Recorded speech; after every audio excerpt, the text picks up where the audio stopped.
Em Cristo, o crucificado, nós somos diariamente capacitados a vivermos a fé e a testemunharmos a fé. Esse é o tema de nossa mensagem de hoje. Pode ser. Começa a mensagem com uma pergunta: é fácil ou é difícil ser cristão? Pergunta básica, pergunta simples. É fácil ou é difícil ser cristão? Depende muito do que você entende por ser cristão.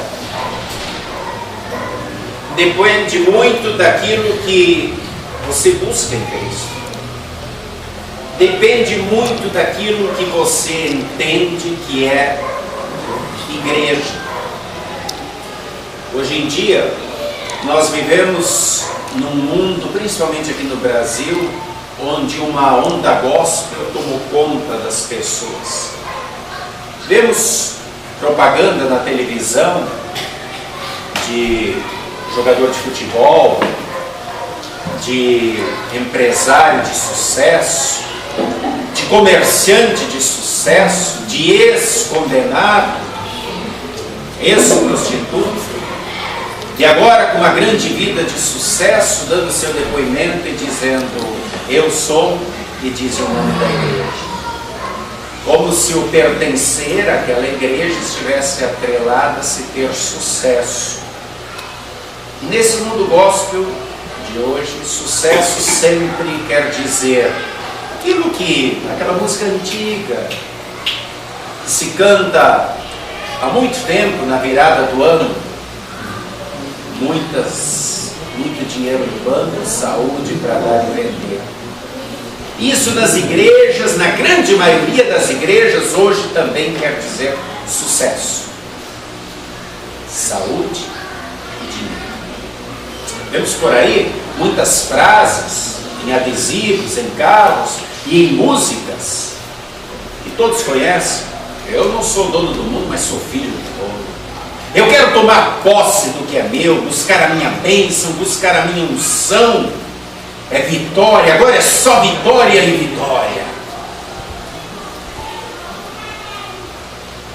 É isso que se entende por ser cristão na maioria das vezes. E aí a resposta é muito fácil ser cristão. Entretanto, a visão de ser cristão que a Bíblia nos apresenta, que a palavra de Deus nos apresenta e que o próprio Cristo, de onde vem o nome cristão, nos apresenta, é diferente. Jesus diz: quem quer ser meu seguidor, tome sua cruz e siga. O apóstolo diz que por muitas tribulações é necessário passarmos. Aliás, o apóstolo Paulo, maior missionário de todos os tempos, grande fundador de igrejas, passou por vários naufrágios, por açoites, por prisões. E era ou não era um homem de fé? Claro que era. Quando nós olhamos lá no livro de Hebreus, no capítulo 11, a história dos grandes heróis na fé, dos quais o autor diz homens, dos quais o mundo não era digno, lá vemos que eles passaram por prisões, foram encarcerados, passaram fome, sede, frio, foram perseguidos, apedrejados, mortos e alguns até cerrados pelo meio. Se olharmos a visão bíblica do que é ser cristão, com certeza a resposta é: bom, não é muito fácil ser cristão, não. Os dois não estão certos. Ou a Bíblia está certa na sua visão, ou esse grande mundo gospel que está aí fora. O apóstolo Paulo, ele escreve mais ou menos no ano 66, 67 da nossa era, essa carta a Timóteo, a que ele chama de amado filho. É seu filho espiritual porque aprendeu a conhecer o Evangelho e entrou no Evangelho através de Paulo. E Paulo escreve a Timóteo, porque Paulo fica um pouco preocupado porque essa prisão que ele está enfrentando agora não foi como das outras duas vezes. Antes ele teve oportunidade de receber amigos, estava preso, mas tinha uma certa liberdade. Agora não. Agora ele está encarcerado, muitas vezes passando fome, sede, frio, e Paulo sente que o fim está próximo. E naquela situação, naquelas condições, ele está preocupado como o jovem pastor Timóteo está encarando o seu ministério e está vendo o que está acontecendo com Paulo. E Paulo diz para ele não desanimar. Paulo diz: eu estou lembrado da sua fé, que é uma fé sem fingimento. E você aprendeu da sua avó Lóide, da sua mãe Eunice a ter essa fé. Reavive esse dom que há em você. Ou seja, reacenda essa chama que Deus colocou em você. Como buscar motivação em momentos como esse, momentos de perda, de dor, de apreensão? Paulo dá a receita e diz: não esmoreça, mantenha-te firme, reanime-se. Você é um cristão que tem uma fé sem fingimento, uma fé real, uma fé confessante, diríamos hoje. Esse termo fé confessante ou igreja confessante, ele surgiu durante a Segunda Guerra Mundial, quando alguns pastores luteranos estavam presos pelo regime nazista, e Dietrich Bonhoeffer criou esse termo. Nós somos uma igreja confessante, uma igreja que não se esconde, uma igreja que testemunha no Cristo crucificado, que ressuscitou para nos dar a glória eterna. Ele foi assassinado pelo regime, mas a igreja confessante, a fé confessante que não se esconde, que mostra a cara, porque Deus não aceita cristão agente secreto, essa continua existindo.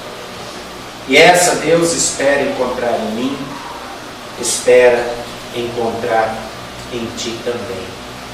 Alguém poderia pensar que esse momento lá na prisão, Paulo preparando-se para o seu fim, não fosse o melhor momento para dar motivação para a igreja que está lá fora. Mas na verdade esse era o melhor momento, porque Paulo aponta para si, sim, mas ele aponta para nós. Ele aponta para Jesus e destaca todo o conteúdo da pregação cristã, que tem apenas um único foco, uma única direção: Cristo, o crucificado. Foi ali na cruz que os piores sofrimentos, os piores tormentos estavam sobre Jesus. A dor de carregar os nossos pecados foi colocada toda sobre ele para que ele pudesse nos dar a vitória. E é por isso que em outro texto lá em Coríntios, Paulo diz: eu não vim pregar, ensinar nada entre vocês a não ser Cristo, o crucificado. É dessa maneira que Deus mostra a sua cara, mostra a sua face, todo o amor, carregando a culpa, a dívida de todos os nossos pecados. Nesse mundo gospel aí fora, as pessoas não gostam de ver Cristo crucificado. Aliás, se falarmos no crucifixo, há um tempo atrás as pessoas diziam: isso é coisa de católico. Hoje parece que é coisa de demônio. Não querem ver o Cristo crucificado, só o Cristo glorioso, vitorioso, querem ver a tumba aberta. É só vitória. Tem gente que na igreja não quer mais nem falar do menino Jesus na manjedoura, não, falar do menino, do bebê Jesus. Nós vamos falar do vitorioso, da tumba aberta. E assim, pouco a pouco, o sentido do Natal também vai perdendo o seu sentido. Sem aquele menino na manjedoura, no meio daqueles animais mal cheirosos, não haveria um Cristo crucificado e nem um Cristo ressurreto. Sem o menino na manjedoura só haveria palha. Infelizmente, nesse mundo gospel, em muitas igrejas, só vemos palha. Música, louvor, coreografia, teatro e o Cristo crucificado. O Cristo da manjedoura sumiu, a tumba está aberta e não se tem mais nada. Nós confessamos o Cristo crucificado. É ali que Ele carregou toda a nossa dor. É ali que nós buscamos força para nos momentos de angústia, para nos momentos de solidão, para nos momentos de tribulação, para nos momentos de estresse, encararmos a vida como ela é, mas sabermos que não estamos sozinhos. Nunca estamos sozinhos. Porque o Cristo, que mostrou a sua face de amor na cruz, ao dar a sua vida por nós, e suportou toda a ignomínia, é aquele Cristo que sempre está ao nosso lado. E é por isso que no finalzinho do texto de hoje, Paulo diz a Timóteo: não esqueça das sãs palavras, mantém-te firme na doutrina. E aqui, quando a Bíblia fala em doutrina, não é aquilo que a gente está acostumado a ouvir. Aí, qual é a doutrina da tua igreja? Quando as pessoas perguntam isso, querem saber de regras. O que pode comer, o que pode beber, o que não pode vestir, o que não pode ouvir. Isso são regras que algumas denominações põem na sua igreja para que as pessoas se sintam mais espirituais que outras por cumpri-las ou não. Quando a Bíblia fala em doutrina, em suas palavras, está falando em lei e evangelho. Lei são os 10 mandamentos que Deus espera que nós cumpramos, e nós não cumprimos. Evangelho é o Cristo crucificado, perdoando os nossos pecados, sendo nosso Senhor e Salvador. Paulo diz: não te desvies desta palavra, desta verdade. Queridos irmãos e irmãs, quando nós nos sentirmos desanimados, talvez doentes, talvez sozinhos, não esqueçamos que esse Cristo que foi crucificado nos aguarda na glória eterna. Enquanto estivermos aqui, somos a igreja confessante, militante, a igreja da cruz. Mas depois, lá na eternidade, lá seremos a igreja da glória. Diz Apocalipse que lá não haverá mais dor, nem lágrimas, nem pecado, nem morte, porque tudo isso serão coisas passadas. Amado filho Timóteo, é assim que Paulo se dirige a ele. Isso nos lembra que nós também somos amados filhos. Gilberto, Lúcia, Arthur, Geraldine, Zelir, de Deus, do Pai que tanto nos ama, que cuida de nós em todos os momentos. Precisamos olhar para a cruz, porque hoje o mundo quer fazer com que olhemos apenas para dentro de nós. Eu cumpro regras, eu cumpro leis, eu vou à igreja, eu dou o dízimo. Deus agora tem a obrigação de me dar a minha vitória, a minha missão, a minha bênção. E dessa maneira existe um antropocentrismo, um endeusamento do ser humano.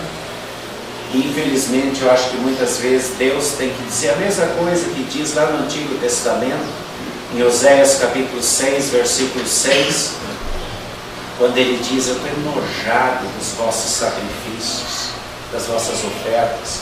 Porque o povo fazia exatamente isso. Olha, eu trouxe o meu dízimo, minha oferta, agora estou quites com Deus, Deus é que tem obrigações comigo. E Deus diz: eu quero um coração misericordioso, eu quero um coração que me ame acima de todas as coisas, que saiba amar, perdoar ao próximo. E aí nós recorremos para o texto do Evangelho de hoje, onde Jesus diz 7 vezes, 70, e aí vai, toda vez que alguém te ofender, perdoa. Não apenas uma, não apenas duas. Imagina, se alguém te ofender 7 vezes no mesmo dia, tu vais perdoar? Os discípulos olham para Jesus e dizem, aumenta-nos a fé. A nossa oração precisa ser essa também, para termos um coração misericordioso. Senhor, dia a dia aumenta-nos a fé. E que essa fé nunca se desvie do foco, pois é nele que nós somos capacitados diariamente a vivermos como cristãos.